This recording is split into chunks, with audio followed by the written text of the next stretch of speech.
सबसे पहले तो मैं अपनी तरफ से और सारी फौज की तरफ से हर उस वेटरन को आज सैल्यूट करता हूं जिसने जब नौकरी कर रहा था, वर्दी में था, तब तो देश की सेवा की ही की, और आज वर्दी के बिना भी उसे अपनी जिम्मेवारी का एहसास है और देश की किसी न किसी तरीके से, समाज की किसी न किसी तरीके से सेवा कर रहा है। और जैसे कि मैंने पहले बताया, सबसे ज़रूरी बात यह है कि वो आज हमारे और आवाम के बीच में आपके साथ मिलकर एक बांध बन के खड़ा है। जो उनकी मुश्किलें हैं वो हमारे तक पहुंचाने के लिए, और जो हम उनके लिए कर सकते हैं वो संदेश हमारे आवाम तक पहुंचाने के लिए, वेटरन्स तक पहुंचाने के लिए। और ये दिन, आज का दिन इसलिए भी ज़रूरी है कि जो उनकी सेवाएं हैं उनको हम याद रख सकें और हम अपनी जिम्मेवारी का एहसास खुद भी कर सकें कि जिन्होंने हमारे देश के लिए सेवा की है, अपना जान का बलिदान दिया है, ताउम्र वर्दी पहनकर अपनी जिम्मेवारी के साथ देश की सेवा की है, जो भी हमारी जिम्मेवारियां हैं उनके प्रति हम उनको पूरा कर सकें। और इसलिए हम एक दिन फॉर्मली इकट्ठे होते हैं, बिकॉज़ वैसे तो हम एक दूसरे को मिलते रहते हैं, लेकिन जब एक फॉर्मल तरीके से साल में एक बार मिलकर चीज़ें डॉक्यूमेंट की जाएं, उनका फीडबैक दिया जाए और उनका जायज़ा लिया जाए कि हम पिछले साल से लेके अब तक कहाँ पहुँचे हैं और आगे की प्लानिंग की जाए कि हमें कहाँ तक जाना है, तो उसके लिए ऐसे दिन जो हैं वो बड़े सहायक होते हैं। हमें अपनी जो विरासत है, जो फ़ौज की विरासत है, उसको याद करने का मौका मिलता है।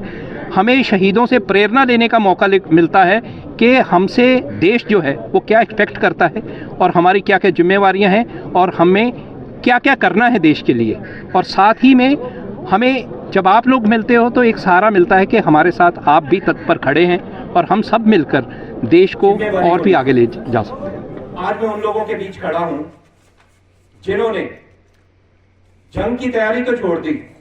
लेकिन अपनी जिम्मेवारी नहीं छोड़ी। उन्होंने सिर्फ चोला बदला है, ड्यूटी नहीं बदली। और आपके समक्ष खड़े होकर मेरे को एक बहुत ही गौरव का एहसास होता है, जिम्मेवारी का एहसास होता है, हौसले का एहसास होता है। अगर आप देखें तो भारतीय फौज समक्ष देश के लिए हमेशा से एक रोल मॉडल बनती आई है। और जब भी हम ऐसे मौके पर एक दूसरे से मिलते हैं तो ऐसे लगता है कि हम एक दूसरे से के कल से मिल रहे हैं। जब हम आपको देखते हैं तो हमें अपना आने वाला कल नजर आता है, और जब आप हमको देखते हैं तो आपको अपना गुजरा हुआ कल नजर आता है। तो जरूरी हो जाता है कि कभी कभार औपचारिकता छोड़ते हुए फॉर्मल तरीके से एक दूसरे से मिलना, ताकि हम अपनी खुशियां, अपनी परेशानियां साझी कर सकें और साथ ही एक दूसरे की जिम्मेवारी का एहसास दिला सकें। क्योंकि जिम्मेवारी बहुत जरूरी है। पहले मैं अपनी जिम्मेवारी की बात करता हूं। जब मैं पिछले साल यहां आया था तो आप लोगों ने कुछ पॉइंट्स दिए थे जो कि मेरे जिम्मेवारी के नीचे आते थे, और आपको यह जानकर खुशी होगी कि 2 पॉइंट्स रह गए हैं जिन पर कार्रवाई चल रही है, और बाकी है ECHS का, जो कि आपकी जो स्ट्रेंथ है वो कम होने की वजह से जो है वो इन प्रोसेस है, और दूसरा है आपके गन लाइसेंस का, जिसके ऊपर जो ब्रिगेडियर अरुण साहब हैं वो लगातार इस पे कवायद कर रहे हैं, और मुझे पूरा यकीन है कि उनके